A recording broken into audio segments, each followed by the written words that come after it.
Hello students, I am Rakesh Chauhan working as PGT Physics in Suraj School Bawal. I welcome you all in the e-learning classes of physics. Today in this video we are going to discuss about the very important topic related to bar magnet, potential energy of a bar magnet placed in uniform magnetic field. In our last video we have derived the formula of torque acting on a bar magnet when it is placed in uniform magnetic field, and you must have remembered that formula. In fact, that was tau is equal to m vector cross p vector or mb sin theta. So we will use this concept here in this derivation to derive the formula of potential energy of a bar magnet when it is placed in uniform magnetic field. So suppose this is the uniform magnetic field which is acting in this direction, and I am representing only one line, although there should be parallel lines to represent this magnetic field, but for simplification I am representing it as one line. So this is the uniform magnetic field here in this region, and I have placed a bar magnet here. So I am representing the axis of bar magnet only. So this is the axis of bar magnet, suppose, and this is north pole, and suppose this is south pole. So definitely on this north pole the force will act in the direction of magnetic field, which we have discussed in our last video, and on south pole of this bar magnet the force will acting on this direction. So due to these two forces, this bar magnet starts rotating, and the rotation will be in this direction. Okay, but we are considering here that since the torque is acting on this bar magnet, therefore suppose the previous angle was theta 1, and now the new position of this bar magnet is suppose this, and this is the new position, so which I have represented as n dash and s dash. So this is now making an angle theta 2 with the magnetic field. So how much work is done by this magnetic field in this angular displacement from theta 1 to theta 2?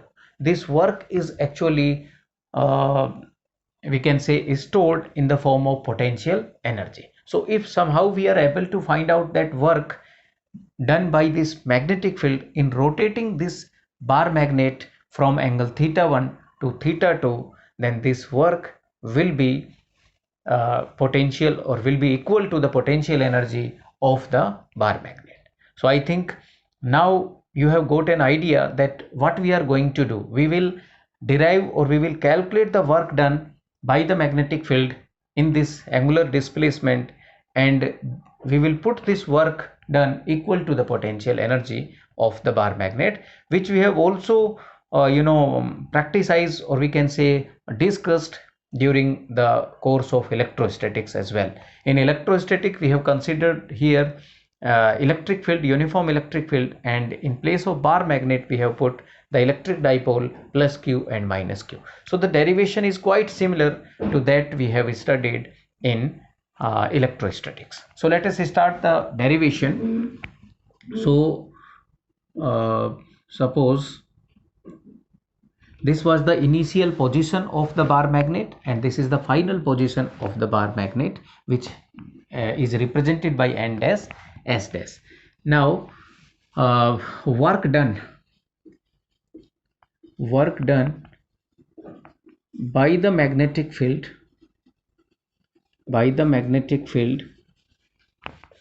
on the bar magnet to rotate it from angle theta 1 to theta 2. So you will say this work will be W is equals to integration tau d theta from theta 1 to theta 2. How we have written this formula? Because we know that work is dW is equals to force into displacement, but this formula is valid for the work done in the translation motion, we can say, but here the motion is rotational motion, or the displacement is in terms of angle. So we will replace this force by by the torque, and this displacement, which is linear displacement, by the angular displacement d theta. So this formula become the formula or work done in angular motion, or you can say in rotational motion. So we have put dw is equal to tau d theta, and since we have the limit of theta from theta 1 to theta 2, therefore the total work can be simply calculated by integrating this work done both sides. So it comes out to be theta 1 to theta 2. So that's why we have written here w is equal to integration theta 1 to theta 2 tau d theta. Okay, now in our last video we have derived the formula of torque, and the formula was torque acting upon the bar magnet, and that formula was tau is equals to mb sine theta. You must remember from our last video we have derived this formula. So now if I put the value of torque into equation first, so from equation first what can be written? From equation first, w is equals to integration from theta 1 to theta 2, and if I put this value of torque as mb sine theta d theta.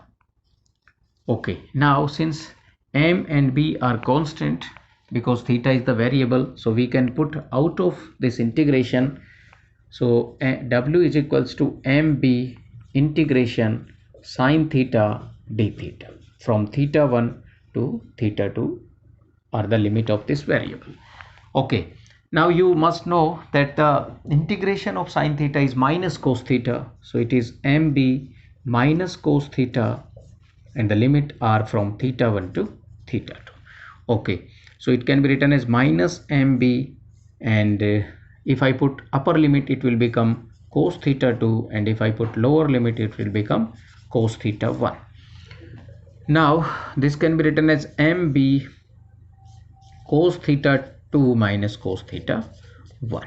So this is the formula of work done, and we have also discussed earlier during the start of this topic that this much of work will be equal to the potential energy of the bar magnet. So I can put this work done equal to the potential energy, means this formula u is equals to w is equals to minus mb cos theta 2 minus cos theta 1. This is the formula of potential energy of the bar magnet which is placed in uniform magnetic field.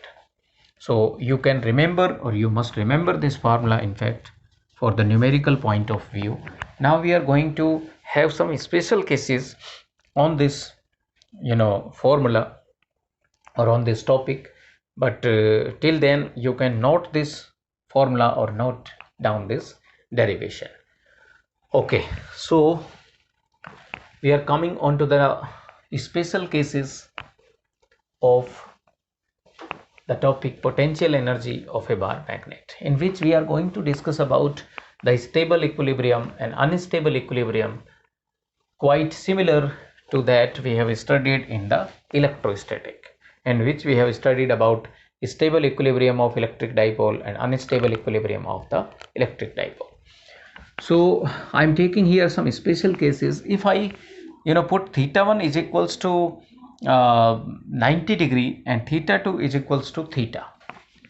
If theta 1 is equals to 90 degree and theta 2 is equals to 0, what does it mean? We have placed the bar magnet perpendicular to this magnetic field initially, therefore theta 1 becomes 90 degree, and from this position we have just or this magnetic field just rotate it by an angle theta, or we can say the final angle is theta, which is making by this magnet bar magnet to the magnetic field.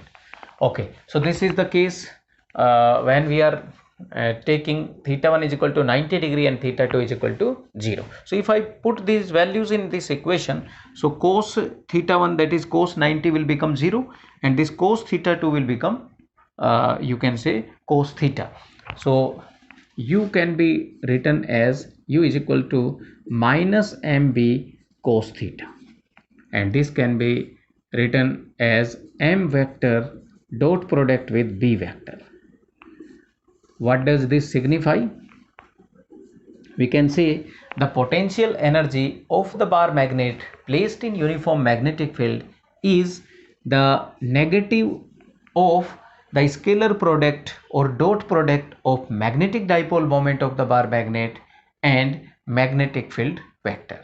So this is how we can define the potential energy of the bar magnet. Potential energy of the bar magnet can be defined as the negative of magnetic dipole moment to the negative dot product of magnetic dipole moment to the magnetic field vector in which the bar magnet is being placed. Okay, so from this equation we are going to have some special cases. Suppose this was equation 4 and this is suppose equation 5th. So from equation 4, case first, if theta is equals to 0, what does it mean? That m vector is parallel to b vector.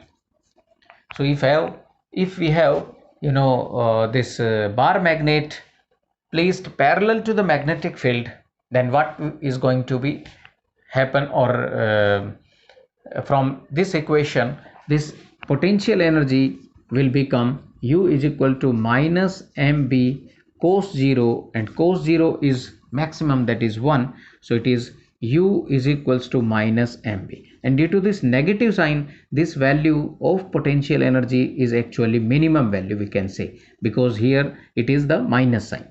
Due to this negative sign this value becomes minimum, and if the system is having minimum potential energy, we will treat this system is in stable equilibrium.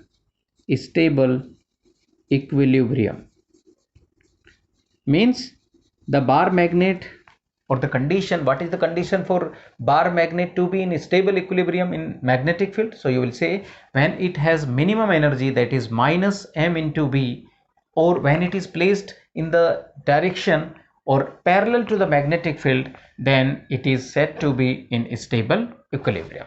The second condition we are going to have is unstable equilibrium, and in unstable equilibrium the bar magnet will be having the maximum potential energy, because you all know that minimum energy tends to stability and maximum energy tends to instability of a system.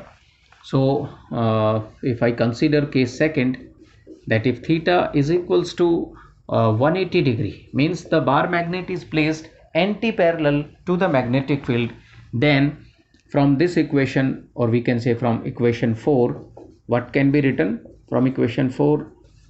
This u is equals to minus mb cos 180, and cos 180 is minus 1, so minus minus will become plus, so it is plus mb, and this is maximum potential energy of the bar magnet, and maximum potential energy of the bar magnet tends to unstable equilibrium of the bar magnet. Unstable equilibrium of the bar magnet. So what is the condition for unstable equilibrium of the bar magnet? You will say when the bar magnet is placed anti-parallel to the magnetic field, then we can say this is anti-parallel, m vector is anti-parallel to b vector, then the bar magnet is said to be in unstable equilibrium. So these are the two special cases of the potential energy of a bar magnet.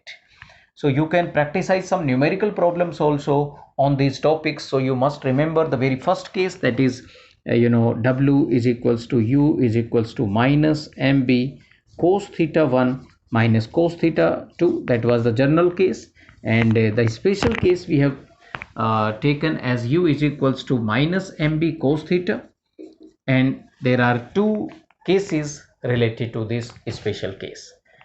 Okay, so thank you very much for watching this video. I hope you must have enjoyed, learning the concept of potential energy in this lecture. So once again, thank you very much for watching this video.